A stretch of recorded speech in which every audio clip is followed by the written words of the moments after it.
ایک صاحب کو نبی صلی اللہ علیہ وسلم نے رشتے کے لیے بھیجا اپنے قریبی رشتہ داروں کے ہاں، تو بہرحال رشتہ قبول کرنا یا اسے رد کر دینا، معذرت کر لینا، یہ بھی کسی بھی خاتون کے گھر والوں کا یا اس خاتون کا یہ شرعی حق بھی بنتا ہے، لیکن وہ بھیجا ہوا بندہ رسول اللہ صلی اللہ علیہ وسلم کی طرف سے بھیجا گیا تھا۔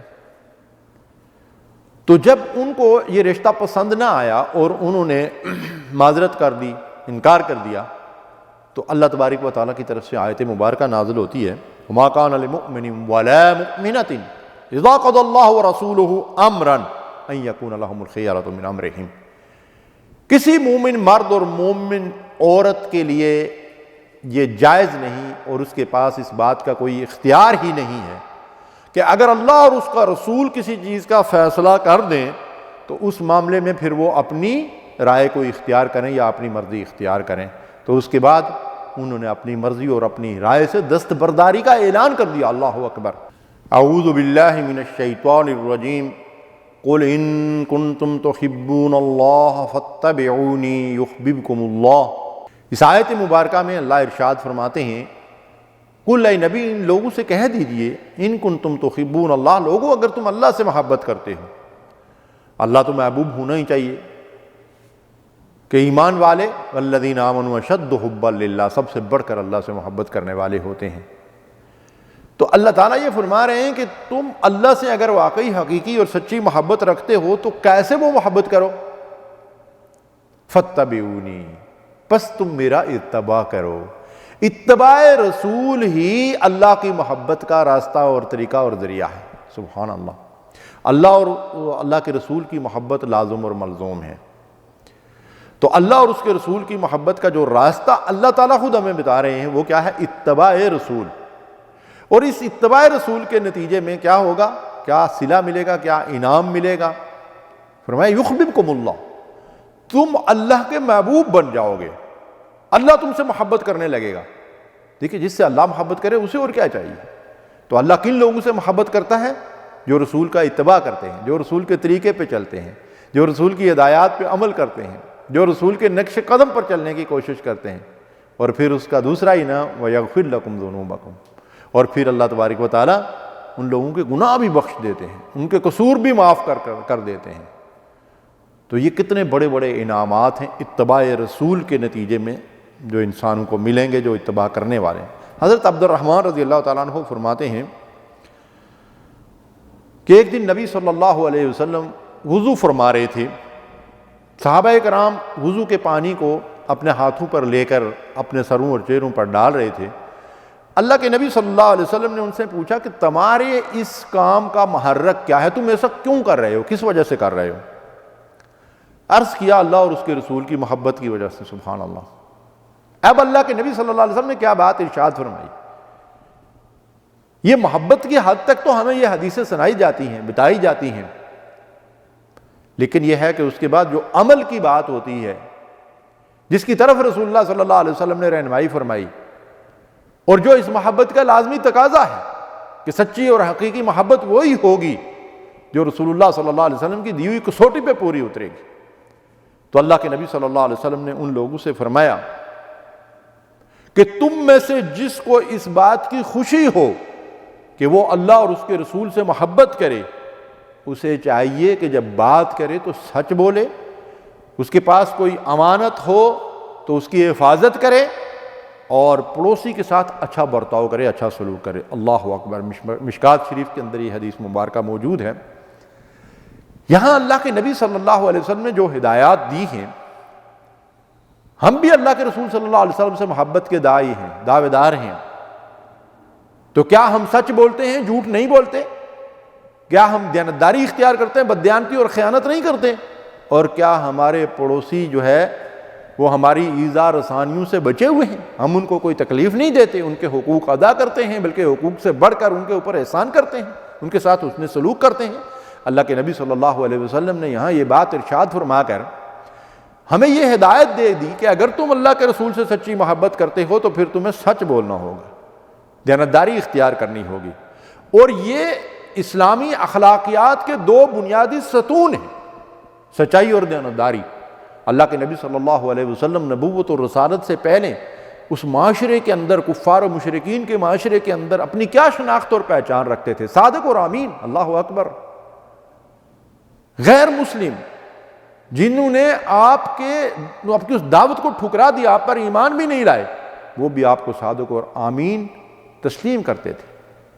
آپ نے کبھی جو ہے غلط بیانی نہیں کی، ہمیشہ سچ بولتے تھے، سچائی کے علمبردار تھے اور سچ کی ترغیب دیتے تھے، سچ کی دعوت دیتے تھے۔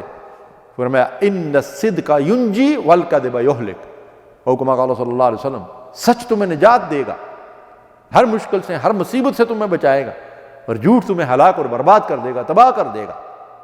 لیکن ان ہدایات کے باوجود آج ہم سچ نہیں بول رہے ہیں۔ آج مسلمان معاشرے کے اندر رہتے ہوئے ہمیں سچائی کے حوالے جاپانیوں کی تہذیب سے دینے پڑتے ہیں۔ جی جاپانی جھوٹ نہیں بولتے، ان کے نصاب میں ان کو قاعدے سے لے کر اعلیٰ تعلیم تک اس بات کی تعلیم دی جاتی ہے کہ جھوٹ نہیں بولنا چاہیے۔ تو کیا ہمیں تعلیم نہیں دی گئی؟ قرآن مجید میں یہ نہیں بتایا گیا کہ لعنت اللہ علی الکاذبین، جھوٹوں پہ اللہ کی لعنت ہے؟ قرآن سے بڑی کتاب اور کون سی ہوگی؟ تو ہمارا حال کیا ہے؟ کیا ہم سچ بولتے ہیں؟ کیا ہمارے ہاں جھوٹ نہیں بولا جاتا؟ استغفر اللہ۔ اور پھر اسی طرح دیانتداری کا معاملہ، کوئی بھی امانت کسی انسان کے پاس ہے، عہدہ ہے، منصب ہے، کوئی ذمہ داری ہے، کوئی مال ہے، کوئی جائیداد ہے، کوئی چیز ہے، کہیں پہ کوئی ورکر کی حیثیت سے کام کر رہا ہے، اس کے پاس کچھ چیزیں امانت کے طور پر ہیں، کسی بھی چیز کے اندر خیانت کرنا، لا ایمان لمن لا امانۃ لہ، اس انسان کا کوئی ایمان نہیں جو دیانتداری اختیار نہیں کرتا، بددیانتی اور خیانت کرنے والا ہے۔ اور پھر منافقین کی جو 3 نشانیاں رسول اللہ صلی اللہ علیہ وسلم نے بیان فرمائی ہیں وہ کیا ہے؟ آیات المنافق 3، اذا حدث کذب واذا اؤتمن خان واذا وعد اخلف، او کما قال صلی اللہ علیہ وسلم۔ یہ منافق کون ہے؟ جو بات کرتا ہے تو جھوٹ بولتا ہے، جس کے پاس امانت رکھی جائے تو اس کی حفاظت کرنے کے بجائے اس کے ساتھ خیانت کرتا ہے، اور وعدہ کرتا ہے تو اس کی خلاف ورزی کرتا ہے۔ تو کیا یہ کام ہم نے چھوڑ دیے؟ قرآن ہمیں ان کی تعلیم دیتا ہے، رسول اللہ صلی اللہ علیہ وسلم ہمیں ہدایات دیتے ہیں، لیکن ہم اپنی حرکتوں سے باز نہیں آ رہے ہیں، اور ہم نے رسول اللہ صلی اللہ علیہ وسلم کا اتباع اور اطاعت جو ہے وہ چھوڑ دی ہے۔ صحابہ کرام رضوان اللہ علیہم اجمعین اللہ کے نبی صلی اللہ علیہ وسلم کا اتباع اور اطاعت کیسے کرتے تھے؟ ایک موقع پہ ایک خاتون ہے، ان کے ہاں ایک پیغام بھیجا گیا رشتے کے لیے، اور وہ پیغام رسول اللہ صلی اللہ علیہ وسلم کی طرف سے بھیجا گیا تھا۔ ایک صاحب کو نبی صلی اللہ علیہ وسلم نے رشتے کے لیے بھیجا اپنے قریبی رشتہ داروں کے ہاں۔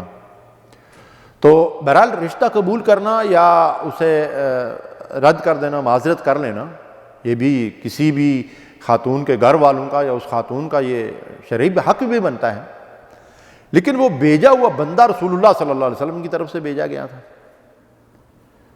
تو جب ان کو یہ رشتہ پسند نہ آیا اور انہوں نے معذرت کر دی، انکار کر دیا، تو اللہ تبارک و تعالیٰ کی طرف سے آیت مبارکہ نازل ہوتی ہے، وَمَا كَانَ لِمُؤْمِنٍ وَلَا مُؤْمِنَةٍ إِذَا قَضَى اللَّهُ وَرَسُولُهُ أَمْرًا أَن يَكُونَ لَهُمُ الْخِيَرَةُ مِنْ أَمْرِهِمْ۔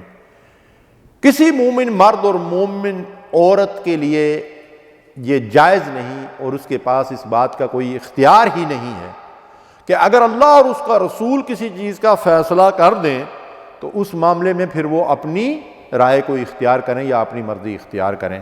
تو اس کے بعد انہوں نے اپنی مرضی اور اپنی رائے سے دستبرداری کا اعلان کر دیا، اللہ اکبر، یعنی اپنی خواہش کو رسول صلی اللہ علیہ وسلم کی خواہش پہ قربان کر دیا۔ اور ایمان کا تو معیار ہی یہی ہے، لا یؤمن احدکم حتی یکون ہواہ تبعا لما جئت بہ، تم میں سے کوئی مومن نہیں ہو سکتا، ایمان کے اعلیٰ درجے پر نہیں پہنچ سکتا، مومن حقیقی نہیں بن سکتا جب تک اپنی خواہش کو اس دین اور شریعت کے تابع نہ کر دے جو محمد رسول اللہ صلی اللہ علیہ وسلم لے کر آئے ہیں۔ تو ان گھر والوں نے بھی اور اس خاتون نے بھی اپنی مرضی اور خواہش کو رسول اللہ صلی اللہ علیہ وسلم کی مرضی اور خواہش کے تابع بنا دیا، یہ ہے اطاعت۔ تو اللہ تعالیٰ یہی بات ہمیں حکم دیتے ہیں کہ قُلْ إِن كُنتُمْ تُحِبُّونَ اللَّهَ فَاتَّبِعُونِی، اللہ سے محبت ہے، اللہ کے دین سے محبت ہے، اللہ کے رسول سے محبت ہے، تو اتباع رسول۔ جب پردے کا حکم نازل ہوا تو صحابیات نے کیسے اس کے اوپر عمل کیا، ازواج مطہرات نے کیسے اس کے اوپر عمل کیا، حکم آیا فوراً اس کا اتباع کیا۔ آج ہمارے سامنے اللہ اور اس کے رسول کا حکم آتا ہے، ہم ٹس سے مش نہیں ہوتے۔ تو ناظرین کرام، ہمیں اپنی زندگیوں اور اپنے رویوں کا جائزہ لینا چاہیے۔ وآخر دعوانا الحمدللہ رب العالمین۔ صلوا علیہ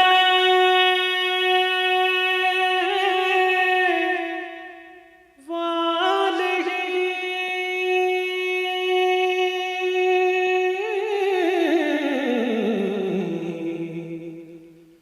صلوا علیہ